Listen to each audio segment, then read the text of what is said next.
오늘 본문은 우리 너무 잘 아시고 익숙한 본문이죠. 한 번쯤은 다 들어보셨을 본문입니다. 그래서 너무나 자주 듣고 잘 알고 있는 말씀이기에 그만큼 잘못 이해되고 또 오해를 많이 받기도 하는 말씀이기도 합니다.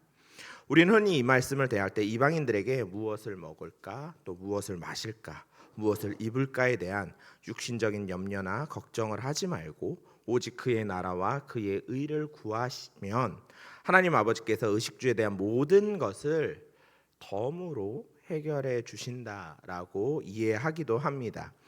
이 말씀에 대해 교회사 속의 초대 교부였던 오리겐은 다음과 같이 해석합니다. 초대 교부였지만 이단이 된 오리겐이죠.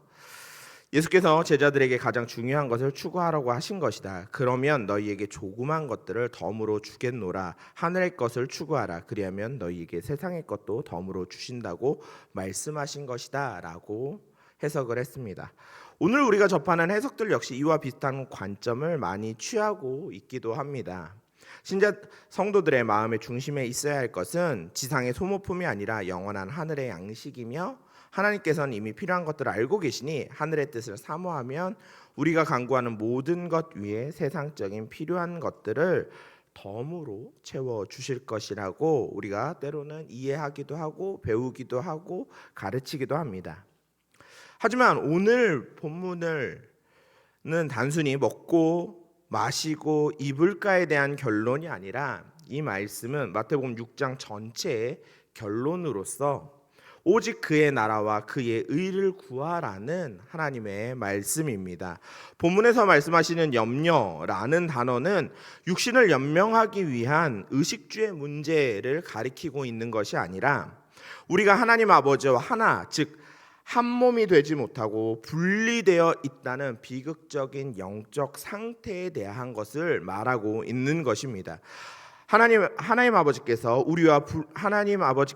우리와 분리된 채로 두지 않으시고 하나님께서는 우리와 언제나 함께 하시기를 원하시기에 우리에게 말씀을 주셨습니다. 또 눈에 보이는 율법과 성전들도 주셨습니다.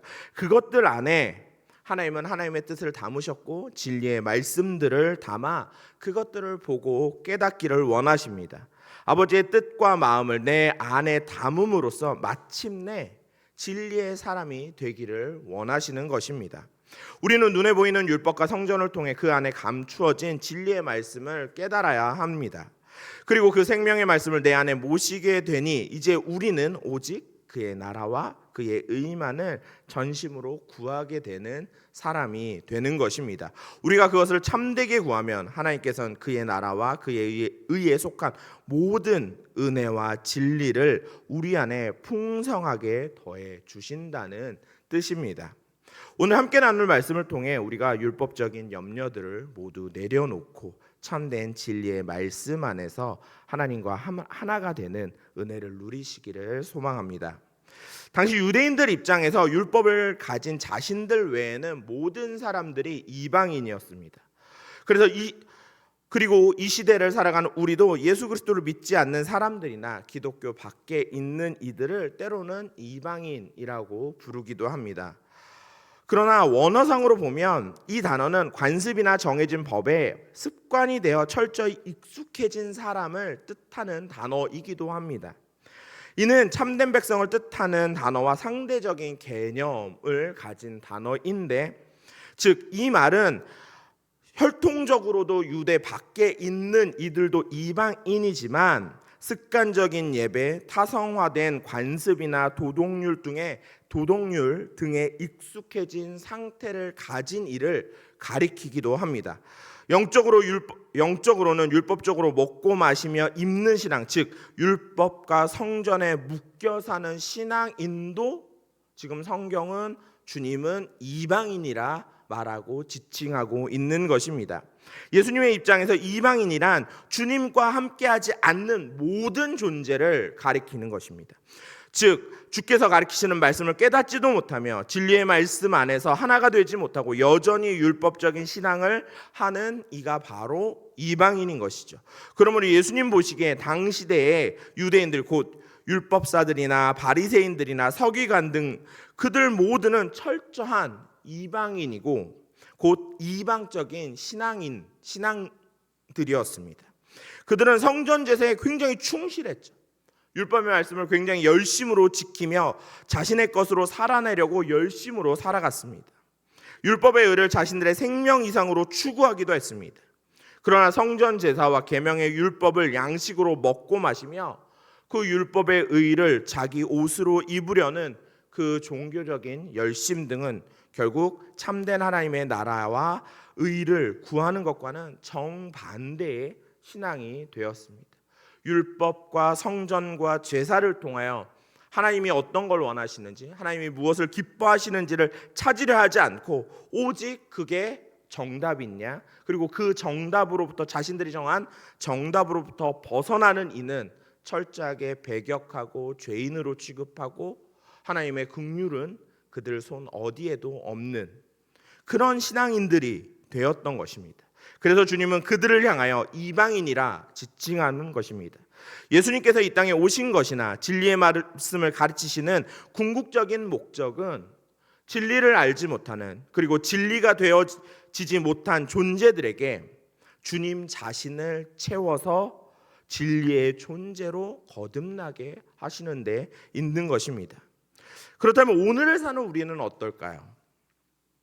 우리도 유대인들처럼 여전히 성전 제사에 익숙하도록 예배 생활에 습관이 되어 있기도 합니다. 예배 생활을 열심히 잘해야 마치 뭔가 잘 되는 것처럼 느껴집니다. 사람들에게 하나님을 잘 믿는 사람으로 인정받는다고 생각되기도 합니다. 그런다고 제가 이렇게 말씀드린다고 해서 그러면 예배를 띄엄띄엄 드리거나 온라인 예배를 드리라고 드리는 말씀이 아니죠. 이게 결국은 자신의 의가 되고 자신의 목표가 되고 이런 걸 통해서 타인의 인정을 받아 내가 이런 사람이야를 드러내는 것에 대한 문제가 있다는 것이죠. 나에게 습관처럼 익숙해진 교회 생활이 과연 하나님의 말씀대로 주님이 원하시는 모습대로 지금 살아가고 있는가? 이대로 주님이 원하시는 그 길에, 제자의 길에 내가 정말 열심으로 다름박질하고 있는가를 우리는 깊이 고민해 보아야 합니다. 예수님께서는 이런 이방적인 신앙일수록 하나님의 나라와 하나님의 의에서 점점 멀어진다고 말씀하십니다. 특히 장로의 전통과 사람의 유전에 대해서 무섭도록 마태복음 15장에서는 책망하셨습니다. 우리 심령에도 율법적인 근성이 뿌리 깊이 박혀 있는 경우들이 있습니다. 그리고 이제는 그것들을 모두 제거하고 진리의 말씀에서 온전히 이끌림을 받아야 될 때입니다. 무엇을 먹는 것, 무엇을 마시는 것, 무엇을 입는 것에 대한 염려는 세상에서나 하는 어리석은 일이라는 것입니다. 율법적인 여러 관습과 제사의 다양한 규례들을 행하며 이루어지는 육신적인 의는 하나님의 나라와 하나님의 의와는 정말 반대적인 개념의 신앙들인 것이죠. 교회에서 내가 무엇인가를 열심으로 해서 그걸 통하여 하나님께 칭찬받는 게 아니라 사람으로부터 인정받고 사람으로부터 저 집사님은, 저 장로님은, 저 권사님은, 저 성도님은 정말 잘 믿는구나, 이런 말들을 받기를 원하는 모습들, 이것들을 바로 이방적인 신앙이라고 하는 것입니다. 우리가 이 이방적인 신앙의 관습을 모두 버리고 내 안에 채워지는 진리의 말씀과 하나가 되시기를 소망합니다. 본문 33절은 우리에게 먼저 무엇을 구해야 하는지 아주 명확하게 가르치십니다. 여기서 사용된 먼저라는 단어는 첫째, 최상의 모든 것보다 먼저라는 뜻을 가지고 있습니다. 그래서 오늘 제목이 오직으로 시작하죠. 오늘 설교의 제목이 오직입니다. 먼저 그의 나라와 그의 의를 구하라라고 제가 쓰지 않고 있습니다. 오직이라고 하죠. 그러나 이것은 여러 목적과 방법 중에 가장 먼저 할 것이라는 순서적인 의미가 아니라 그것이 아니면 아무것도 될 수 없는 최상의 것으로 오직이라는 의미로 이해하셔야 하는 것입니다. 그러니까 오직 그의 나라와 그의 의를 구하라 라고 말씀하고 계시는 것이죠. 이걸 구하면 그 뒤에 무엇인가 뒤따라오는 게 아니라 이걸로 만족해야 한다라고 가르치시고 말씀하시는 것입니다. 즉 그것만이 유일한 목적이며 방법이며 최고의 가치라고 지금 주께서 가르치고 계시는 것입니다. 그리고 구하라라는 단어는 단순히 구하고 찾는 것을 넘어 감추어진 것을 찾는 간절한 요구를 의미합니다. 그래서 먼저 그의 나라와 그의 의를 구하는 것은 하나님의 나라와 하나님의 의를 간절하게 모든 방법과 가치를 거기에 두고 찾으라라고 말씀하시는 것입니다. 그런데 그러면 이렇게 간절히 찾아야 할 하나님의 나라와 하나님의 의는 무엇일까요? 하나님의 나라, 즉 하나님의 나라는 하나님의 섬김과도 같습니다. 즉 진리의 말씀을 우리 안에 주셔서 우리로 하여금 하나님 아버지와 하나가 되게 하시는 일을 뜻하는 것이죠.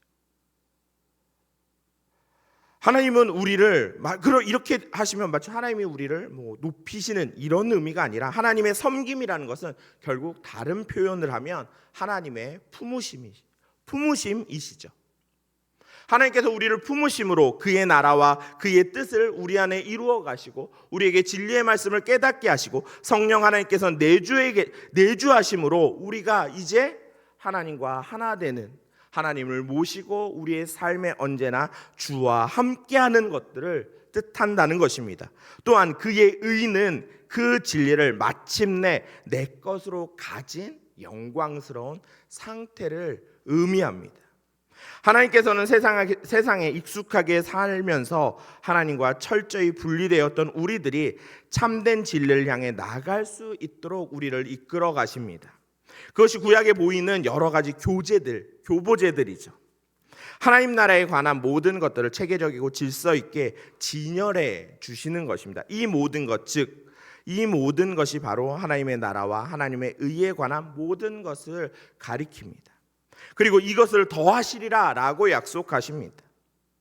여기서 더하다라는 것은 진리를 향해 나아가도록 너희 안에 똑바로 세워놓고 진열하셨다는 뜻입니다.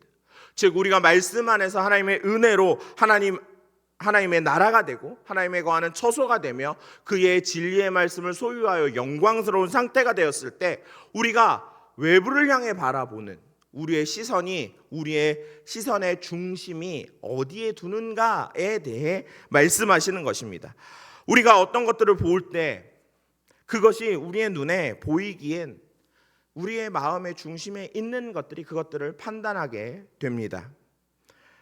똑같은 물질을 보더라도 어떤 이는 저것이 내 하루의 양식이 될 것이고 어떤 이에게는 그것이 가족을 부양하는 참 중요한 수단이 될 것이고 어떤 이는 그것을 내가 좋아하는 취미 생활에 쓸 수 있는 물질들이 될 것입니다. 또 어떤 이들은 그것을 통하여 하나님의 일을, 하나님의 몸된 교회를 섬기는 데 필요한 하나님의 선물이고 하나님의 인도하심으로 바라볼 것입니다.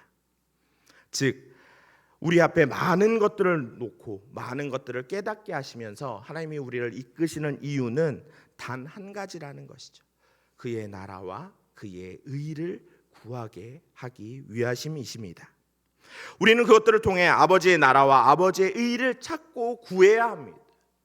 내게 주어진 많은 환경의 여러 모습들 속에서 우리는 언제나 우리의 중심에 무엇이 있는가를 통해서 그 모든 일들을 찾고 또 찾아야 하는 것입니다. 그리하여 내 자신이 하나님의 나라가 되고 의가 되어져야 한다는 것이 오늘 본문 말씀입니다. 이 모든 것을 더하신다는 것은 아버지가 하나님께서 아시는 하늘적인 것으로 우리의 심령을 넉넉히 채워주신다는 말씀입니다. 이 모든 것이란 영원한 하늘적인 것이지 결코 썩어질 세상적인 물질적인 것을 지금 말씀하고 계시지는 않습니다.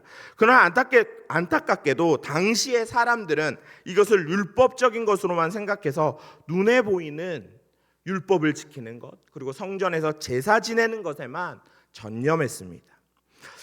요즘의 기독교인들 역시 이것들을 물질적인 것으로 심각하게 오해하는 경우들이 있습니다. 내가 물질의 복을 받지 못하는 것은 구하지 않았거나 신앙심이 약하기 때문이라고 생각하는 이들이 존재하는 것이죠. 그러므로 더욱 열심히 신앙생활을 해서 하나님의 나라와 하나님의 의는 물론이고 거기에 더하여 물질적인 축복도 덤으로 받고자 하는 잘못된 형태로 발전해 나가고 있습니다. 하지만 성도 여러분, 하나님은 진리와 물질을 결코 겸하여 주시지 않습니다. 우리가 착각하는 것 중에 하나는 하나님이 진리와 물질을 같이 주실 것이라고 생각한다는 것이죠. 절대로 하나님은 진리라는 예수 그리스도라는 복 하나만을 우리에게 주십니다.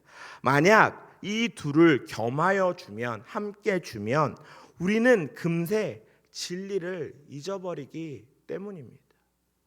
당장 저만 해도, 참 강단에서 할 얘기는 아니지만 저만 해도 하나님께서 로또를 1등을 한 3장에서 4장 맞게 하시면 고민되죠. 계속 사역을 해야 되나? 내 통장에 한 150억, 200억 정도 있으면 고민되죠. 내가 이렇게 열심히 사역을 해야 되나? 이 돈으로 이제 핑계 삼아, 선교라는 핑계 삼아 유럽을 향해 주의 복음을 들고 유럽을 가겠습니다 이러고 티켓 끊어 달려갈 수 있죠. 고민되는 거예요. 근데 이게 비단 제가 얘기했지만 우리 중에 누가 이 유혹을 벗어나실 수 있으시겠어요? 돈은 많고 시간도 넉넉하고 내 삶의 모든 것들이 여유로워지면 우리는 진리로부터 멀어지게 됩니다. 우리에게 베푸신, 그러면 하나님은 우리에게 아무것도 주시지 않는가라는 물음들이 우리에게 생깁니다.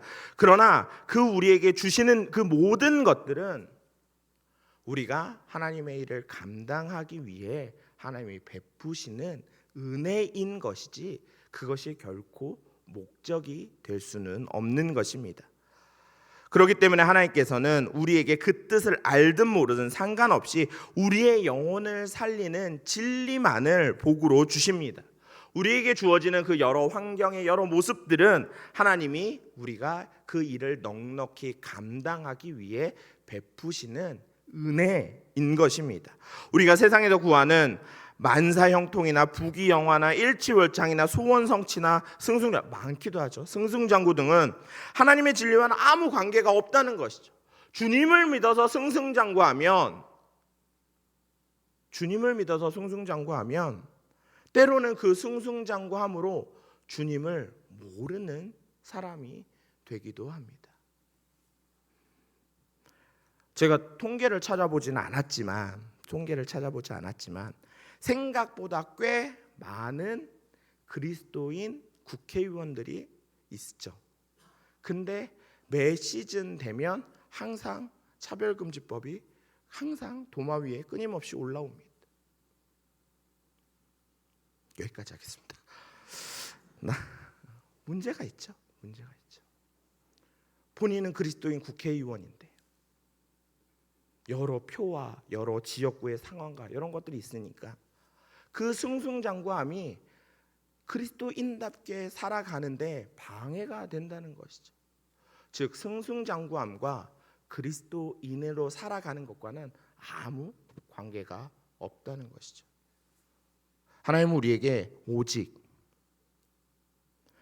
우리에게 육적인 물질을 복으로 주시지도 않지만 반대로 우리의 얄팍한 물질을 대가로 요구하시지도 않습니다. 중요한 건 하나님은 우리에게 오직 함께 하심만을 바라보고 우리를 부르신다는 것이죠. 주님은 34절을 통해 이제 내일 일을 염려하지 말라라고 가르치십니다. 여기서 내일은 공기나 호흡을 뜻하는 단어에서 유래된 단어인데 내일 일은 내일 그것들 곧 그 자신의 것들을 스스로 염려한다는 의미를 갖고 있습니다. 그래서 우리는 이 말씀을 대할 때 우리가 항상 고민하는 건 그러면 이제 내일 염려는 이제 그리스도인의 관점입니다. 내일 염려는 내일 오는 일들은 내일 은혜로 감당하고 오늘 괴로움은 오늘의 고난으로 우리가 묵묵히 잘 견뎌내가자 이렇게 이해하기도 합니다. 그리고 좀 이런 복잡한 단어보다는 조금 심플하게 줄이면 내일 걱정은 오늘로 앞당겨 하지 말고 오늘 일은 오늘 걱정하고 그냥 내일 일은 내일에 나에게 맡기자. 이렇게 대부분 다 이해하기도 합니다. 왜냐하면 육신적인 일은 시간이 지나면 다 해결되는 일들이 태반이죠. 시간이 오래 걸리느냐 짧게 걸리느냐의 문제이지 사실은 육신적인 일들은 우리가 시간을 들이면 어쨌든 해결이 됩니다. 물론 그 시간의 길이가 좀 어쩔 때는 한 80평생 걸릴 수도 있고 어쩔 때는 한 1, 2년, 뭐 한 달, 두 달, 뭐 일주일 이럴 수도 있지만 어찌 되었던 시간을 들이면 대부분 다 해결되는 것들입니다. 그러나 성경의 날짜 계산법은 좀 다릅니다. 우리가 생각하는 이 오늘과 내일, 어제 이런 식의 날짜 계산과는 좀 다르죠. 성경의 시간 속에는 오직 오늘만 존재합니다. 그래서 주님께서 부자를 향하여 부자에 대한 비유를 들 때 그가 곡식을 다 거두고 내일 나는 땅땅거리며 나는 이제 다 했으니까 이제 부자가 됐고 내가 가지고 있는 이 창고와 이 많은 것들을 나는 이제 내일부터 누리며 살 거야 라고 했을 때 주님이 오늘 그를 하나님이 부르시면 어찌할 거냐라고 물으시죠. 거지 나사로와의 관계에서도 거지 나사로와 부자의 비유에서도 결국은 오늘인 거죠. 오늘 죽는 겁니다. 오늘 죽는 겁니다. 사실 우리가 지나온 과거의 어제도 오늘이죠. 사실은 영적으로 어제는 성전에서 율법의 무거운 짐을 지고 이방적으로 염려하며 사는 날들을 가리킵니다. 그리고 내일은 진리의 말씀과 내가 온전히 한 몸이 되어지는 날을 뜻합니다. 참된 내일은 진리의 성령이 내 안에 오셔서 내가 진리의 말씀이 되어지고 진리의 말씀으로 살아가는 날들입니다. 예수 그리스도의 십자가가 세계의 분기점이 되죠. 그리고 이거는 우리에게도 분기점이 됩니다. 진리의 성령이 보혜사로 우리에게 오신 날 이유가 바로 내일이며 성경은 그 내일을 곧 한 날이라고도 부릅니다. 그 날이란 그 한 날이란 진리가 내 안에 한 몸을 이루고 온전한 진리의 말씀으로 살아간 그 내일이 내 것으로 소유되어 내가 그 내일을 붙잡고 오늘을 살아가는 날을 말하는 것이죠. 어려우시죠? 시점이 왔다 갔다 하니까 어려우시죠? 즉 오늘 성령이 오신 그날은 내 안에 오신 진리의 성령으로 사는 날이 되는 것입니다. 예수님의 십자가의 죽으심과 부활을 통하여 우리 안에 진리의 성령이 오신 그날로부터 사는 내게는 이제 지나간 어제가 존재하지 않고 오직 오늘만 살게 되는 그리스도인이 된 것입니다. 이렇게 하늘의 것으로만 사는 상태를 성경은 영원이라고 표현합니다. 하나님께서 말씀하시는 영원이란 과거도 없고 현재도 없고 미래도 없는 영광스러운 상태로 그냥 살아가는 것이죠. 비록 몸은 땅에 발을 딛고 땅의 것으로 살아가지만 진리의 말씀 곧 하늘의 것으로 숨을 쉬며 살아가는 이것이 영원한 것입니다. 현재 우리가 이 영원적인 삶을 살아내고 있어야만 장차 영생으로 들어가는 온전한 영생이 되어지는 것이죠. 그렇다면 우리가 과감하게 내어버려야 할 고난들이라는 것은 즉 우리가 우리 스스로 충분하다라고 생각했던 것들, 내가 내 열심으로 옷 입었던 것들, 내가 진리로 나아간데 방해되었던 내 의로움들, 내 말들, 내 생각들, 이것이 우리의 곤고함이고 어려움이고 고난들인 것이죠. 십자가의 은혜로 이 모든 것들을 우리는 온전히 뽑아내어 버려야 합니다. 이제 내가 하나님의 말씀과 진리와 하나가 되어지는 일에 하나님은 우리에게 모든 것을 넉넉하고 충분하게 베푸십니다. 그리고 그렇게 함으로 자기 자신의 것을 가지고 즉 내가 진리 안에서 하나 된 나를 통하여 오늘 우리는 살아가고 있는 것입니다. 그리스도께서 찾아오셔서 내게 주어진 그 영원한 내일을 오늘로 당당히 살아가는 그리스도인을 성경은 선하다라고 표현합니다. 반대로 그러면 그리스도께서 내게 주어진 그 영원한 내일을 오늘로 살아가지 못하고 그냥 끊임없이 어제의 일에 매여 사는 사람을 성경은 악하다라고 표현하죠. 그리고 주님은 이 악한 자들을 향하여 때때로 이렇게 말씀하십니다. 믿음이 적은 자여, 믿음이 없는 자야. 부활에도 생명의 부활이 있고 사망의 부활이 있듯이 이것은 결코 우리가 죽음 이후에 내세에 가서 결정되는 것들이 아니죠. 영생은 그냥 끝나고 나면 결정되는 게 아니라는 것입니다. 바로 오늘 진리의 내일을 오늘로 살아내고 있는지, 주와 함께 오늘 내가 열심으로 살아내고 있는지, 아니면 그 내일을 여전히 어제의 율법으로 살고 있는지에 따라 결정되는 오늘 내 결정이라는 거죠. 오늘 구원받은 자로서 그 구원을 움켜쥐고 하나님을 붙잡고 내가 하나님과 함께 열심으로 살아가고 있는지, 아니면 여전히 어제의 일들에 매여 있어서 옛날이 좋았지, 옛날에 내 지갑에 내가 어떤 자리에, 내가 높은 자리에, 이 옛날 것들에 매여서 오늘을 또 살아가고 있는지, 거기로부터 결정된다는 것입니다. 그러므로 이제 우리의 영혼을 갉아먹던 어제의 고난들, 즉 율법의 조문과 거짓된 세상의 것들을 우리 안에서 온전히 뽑아내어 버리고 하나님의 말씀과 한 몸을 이룬 그날의 삶을 우리는 매일 넉넉하게 살아가는 거룩한 성도가 되어야 할 것입니다. 말씀을 맺겠습니다. 무엇을 먹을까, 무엇을 마실까, 무엇을 입을까에 대한 염려는 결국은 주님이 가르치시는 이 말씀은 우리의 육신적인 삶의 문제가 아니라는 것이죠. 먹고 마시고 입을 것을 걱정하지 마라고 그냥 우리가 육신에 입혀지는 것들에 대해서 말씀하시는 것이 아닙니다. 이것은 아버지의 나라와 그의 의를 우리로 하여금 깨달아 알게 하려고 주신 것들, 곧 우리 눈에 보이는 것들, 그리고 말씀을 통하여 우리가 이 모든 것들을 온전히 찾으라고 재촉하시고 말씀하시는 것입니다. 진리의 성령이 오셔서 나의 마음에 하나님의 말씀을, 진리의 말씀을 맺어 하나님과 온전히 하나가 되게 하신 날, 그 영광스러운 생명의 날이 우리에게 지금 왔으니, 또 우리가 그 날을 살아가고 있으니 이제 우리는 그 영원한 내일을 오늘로 당당히 살아내야 합니다. 다른 말로 하면, 다른 표현으로 하면 오늘 천국을 누리며 살아가야 하는 것이죠. 이러면 좀 이해가 쉬우시죠? 내 육신의 장막이 벗어지고 가는 그 천국뿐만 아니라 오늘도 내가 주와 함께하는, 주께서 거처하시는 그곳이 진 땅이든 마른 땅이든 어떤 땅이든 간에 그 땅을, 그 주와 함께하는 그 시간을 오늘 살아내야 한다는 것입니다. 오늘, 바로 이 순간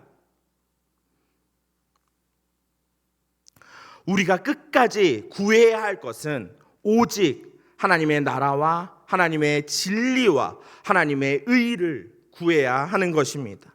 그래서 고린도후서 5장 17절의 말씀과 같이 보라, 이전 것은 지나갔으니 새 것이 되었도다, 새로운 피조물이라 하고 하신 말씀과 같이 이전 것은 모두 지나갔고 참된 진리의 말씀 안에서 우리는 새로운 피조물이 되었고, 우리를 새롭게 하신 그 내일을 우리가 움켜쥐고 오늘을 당당하게 살아가심으로 오직 성령 안에서 하나님의 나라와 하나님의 의를 넉넉히 누리며 자랑하며 기뻐하시는 영원한 오늘을 살아가시는 성도님들 되시기를 주님의 이름으로 축원합니다.